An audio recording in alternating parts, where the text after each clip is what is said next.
আসসালামু আলাইকুম। অনেকেই বলে থাকেন যে ভাই আপনারা শুধুমাত্র মিডল ইস্ট কান্ট্রিগুলো নিয়ে কাজ করেন, ইউরোপের কোনো দেশ নিয়ে কি আপনারা কাজ করেন না নাকি? ভাই ইউরোপেরও আমরা কাজ করি, কিন্তু সেখানে কিছু ধাপ আছে, যে ধাপগুলা যদি আমরা আপনাদেরকে ফলো করতে বলি তাহলে হয়তোবা আপনাদের প্রবলেম হবে, বা অথবা হয়তোবা আপনারা আমাদের কাছে ফাইল জমা দিবেন না। যে কারণে আমরা আপাতত এটা স্টপ রাখছি। সো আমরা ইউরোপের কোন কোন কান্ট্রিগুলো নিয়ে কাজ করি? মূলত ইউরোপের প্রত্যেকটা দেশ, সেটা হোক সেনজেন এবং হোক নন সেনজেন, সব কয়টা দেশেই কাজ করা যায় ওয়ার্ক পারমিটে। সো এখানে মানে মেন চ্যালেঞ্জিং ব্যাপারটা কি বা কি, সো এখানে আমরা এই মুহূর্তে সবগুলা কাজই আছে আমাদের কাছে, কিন্তু আপনাকে যখন আমি এই ফাইলটা জমা নিব, জমা নেওয়ার পরে যখন অনেকদিন রাখবো, রাখার পরে যখন আপনাকে পাঠাবো ইন্ডিয়াতে অথবা হচ্ছে যে নেপালে, মানে বিএফএস বা এম্বাসি ফেস করার জন্য, তখন ওইখানে গিয়ে যখন আপনি অনেকদিন পরে থাকবেন বা খাবেন, যখন আপনার কাজটা হবে না, আরও টাইম লাগবে, তখন কিন্তু আপনার ইউজ পরিমাণে একটা অ্যামাউন্ট কিন্তু খরচ হয়ে যাচ্ছে।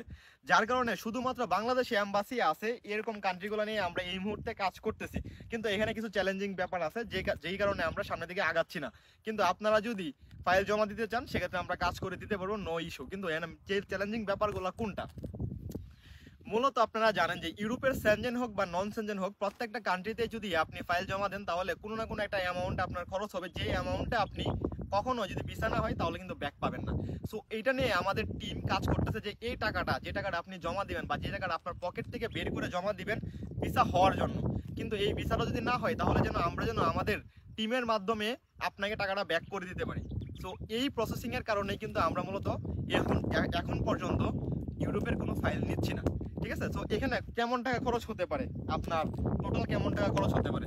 টোটাল হচ্ছে যে আপনার মানে কাজের কত টাকা খরচ হবে সেটা বলতেছি না, কিন্তু আমি বলতেছি ফাইল জমা দেওয়ার সময় কত টাকা আপনি জমা দিলে সেটা রিটার্নেবল হবে না, বা রিটার্ন দেওয়া যাবে, কত পার্সেন্ট আপনি রিটার্ন দিবেন, বা কত টাকা পাসপোর্টের সাথে জমা করবেন, এরকম একটা ধারণা দেওয়া যায়। সেটা হচ্ছে যে আপনার ধরে রাখতে পারেন 1 লক্ষ টাকার মতো, কিন্তু এখানে 80,000 টাকার মতো হচ্ছে যে আপনি আপনার টোটাল খরচ, যে খরচটা আপনি কোনোভাবেই আপনাকে কোনো এজেন্সি ব্যাক দিতে পারবে না বা দিবে না। ঠিক আছে, তো এখানে তারা আসলে কাজটা কিভাবে করে? মূলত তারা কাজটা করে, ধরেন যে আমি ক্রোয়েশিয়া নিয়ে এই মুহূর্তে কাজ করতেছি। সো ক্রোয়েশিয়ার আমি ফাইল নিলাম 20টা, ফাইল নিলাম 20টার ভিতরে আমি 5টা ফাইলের কাজ করতে পারলাম না, 15টা কাজ করে ফেললাম। তো 1 লক্ষ টাকা করে যদি আমরা লাভ করি তাহলে 15 লক্ষ টাকা কিন্তু লাভ হচ্ছে এখানে। তো সেখান থেকে যদি 5টা ফাইল যদি আমার নিজের পকেট থেকে টাকা আপনাকে দেওয়া লাগে, সেক্ষেত্রে কিন্তু 5 লাখ টাকা আমার যাচ্ছে। তার মানে এটা আমার লাভের অংশ থেকেই যাচ্ছে। যেই কারণে প্রত্যেকটা এজেন্সি হয়তোবা এই ধাপটা ফলো করে কিনা আমি জানি না, বাট আমরা এই ধাপটা ফলো করি। ঠিক আছে, এই কারণে আদৌ কি ফাইল নিতে পারবো, বা হচ্ছে কতগুলা ফাইল নিতে পারবো, বা কতগুলার ভিসা রেশিও হবে, 90% নাকি 95% নাকি 100%? যদিও ভাই 100% কোনোভাবে ভিসা হওয়া পসিবিলিটি নেই। সো এইটার উপরে রিচার্জে আসি আমরা, এবং সব সবকিছু মিলিয়ে যেন একটা গ্রাহকের জন্য কোনোভাবে টাকাটা মাইন না যায়, বা হচ্ছে যে আমরা যদি ভিসা নাও দিতে পারি। ভাই দেখেন, ইউরোপের কাজগুলোতে আমি কোনোভাবেই বলতে পারবো না যে ভাই আপনার 100% ভিসা হবে, আপনাকে আমরা 100% ভিসা দিতে পারবো, এটা কোনোভাবে বলা পসিবল না। কেউ বলতে পারবে না, কেউ বলতে পারবে না, কেউ বলতে পারবে না।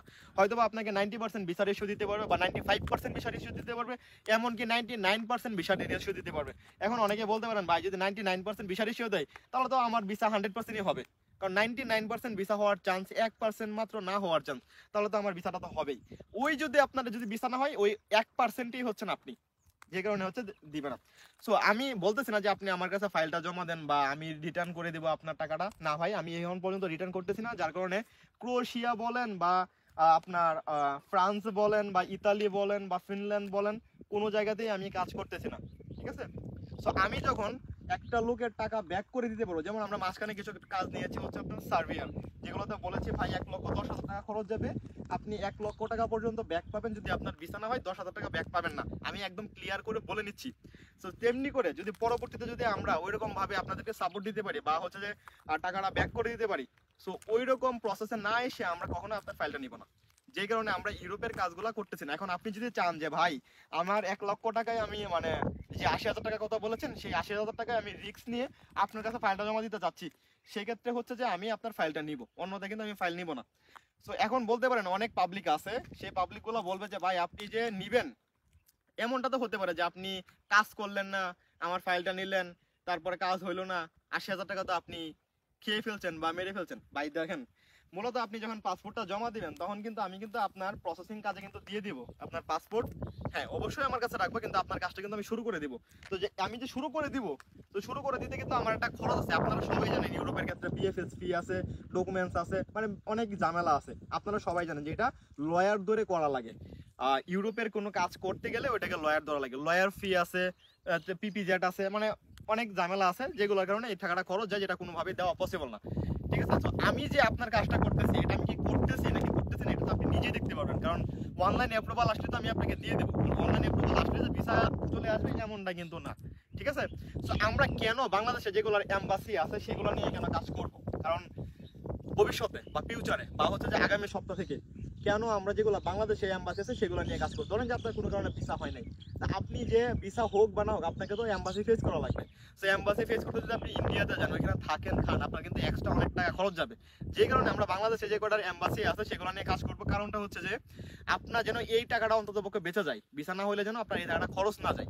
ঠিক আছে, এই কারণটার জন্য আমরা যাবো। এখন সেই কথাটাই আসি যে আপনারা যে কাজ করতেছেন সেটা আমি বুঝবো কিভাবে? ভাই আপনি অনলাইনে চেক করে দেখতে পারবেন যে আমরা কতটুকু কাজ করতেছি বা আপনার ফাইলটা কি রকম আছে বা কোন প্রসেসিং এ আছে, এটা আপনি অনলাইনে চেক করে দেখতে পারবেন। ঠিক আছে, অন্যথায় আমি যে আপনার কাছে টাকা নিচ্ছি অবশ্যই আমার জবাবদিহিতা আছে। আপনি আমাকে প্রশ্ন করতে পারবেন এবং আপনি আমাকে প্রশ্ন করবেন যে ভাই আমার কাজ কতটুকু আগাইছে বা হচ্ছে যে আপনারা কি করছেন। আমি তো মানে টাকা খেয়ে ফেলতেছি না। ঠিক আছে, সো তারপর আমি বলতেছি ভাই, যাদের আমার এই কথাগুলো সবগুলো শোনার পর মনে হবে যে ভাই তুই ফ্রড, তুই দালাল, তুই বাটপার, তুই চিটার, ভাই তোমারে আমি একটা, আমার ভিডিওটা তুমি দেখতেছো বাট তোমাকে কিন্তু বলতেছি না ভাই তুমি আসো আমার অফিসে আসো ভাই, তোমার ফাইল দাও, তোমার ভিসা করে দিচ্ছি। আমি কিন্তু এমন করতেছি না, আপনাকে আমি একটা পরামর্শ দিচ্ছি আমরা কিভাবে কাজ করি বা কিভাবে কাজ করবো ভবিষ্যতে বা সামনে। সো আপনি অবশ্যই আপনার ডিসিশন নেওয়ার অধিকার আছে যে আপনি কিভাবে ডিসিশন নেবেন, কোন এজেন্সিতে দিবেন, কার কাছে দিলে আপনার ফাইলটা নিরাপদ থাকবে বা কাজটা সঠিক ওয়েতে হয়ে আসবে। এটা আপনি আপনার উপর ডিপেন্ডেবল বা হচ্ছে আপনার উপর নির্ভর করে। ঠিক আছে, আমি আপনাকে বলতেছি না আমার ফাইল দিয়ে দেন, আমার ফাইল দেন, আপনার ব্যক্তিগত ব্যাপার। শুধুমাত্র আমার এই ভিডিও দেখে চলে আসবেন এমনটা না ভাই, আপনি আরো 10টা এজেন্সি বুঝবেন, জানবেন, যাচাই বাছাই করে আপনার যেখানে মনে হবে এই জায়গাটা আমার কমফোর্ট, যে ভিসাটা না হইলেও অন্ততপক্ষে তাদের রিটার্ন পলিসিটা ভালো আছে, আমাকে টাকাটা আমার ব্যাক করে দিবে, আপনি সেইখানেই আপনার ফাইলটা জমা দিবেন। মানে কেউ একটা কথা বললো অ্যাড দেখে বিশ্বাস করে চলে আসবেন না, সেটা আমি হই বা যেই হোক না কেন, অ্যাড দেখে বিশ্বাস করে চলে আসবেন না। কারণ হেডলাইনে দেওয়া থাকে ভিসার পর টাকা, ভিসার আগে 1 টাকাও না, কিন্তু আপনি কল দিয়ে বলেন যে সিকিউরিটি মানি হিসেবে 50,000 টাকা জমা দেওয়া লাগবে, যেটা ভিসার পাসপোর্টের সাথে জমা দেওয়া লাগবে, এটাই।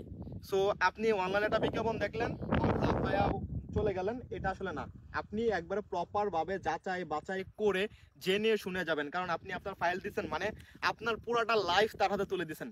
ঠিক আছে, এখন সে তার যদি ভিসা হয় আপনাকে কোন জায়গায় নিবে, কিভাবে নিবে, আদৌ কি আপনি ভালো থাকবেন নাকি খারাপ থাকবেন আপনি নিজেও জানেন না। সো বি কেয়ারফুল, আপনারা জেনে শুনে বুঝে যাচাই বাছাই করে তারপর হচ্ছে সিদ্ধান্ত নেবেন। তারপরে যদি কিছু হয়ে যায় প্রবলেম একটা, এটা আসলে ভাগ্যের উপরে ছাড়তে পারেন যে আমি সব কিছু দিকে যাচাই বাছাই করে দিয়েছি, কিন্তু আপনি যদি হুট করে একজনকে বিশ্বাস করে দিয়ে দেন, আজ ধরা খাইলেন, তখন কিন্তু আপনি মানে একদম পুরা ধরা থাকবেন। ঠিক আছে, আর ইউরোপের ক্ষেত্রে অবশ্যই যাচাই বাছাই করে নেবেন।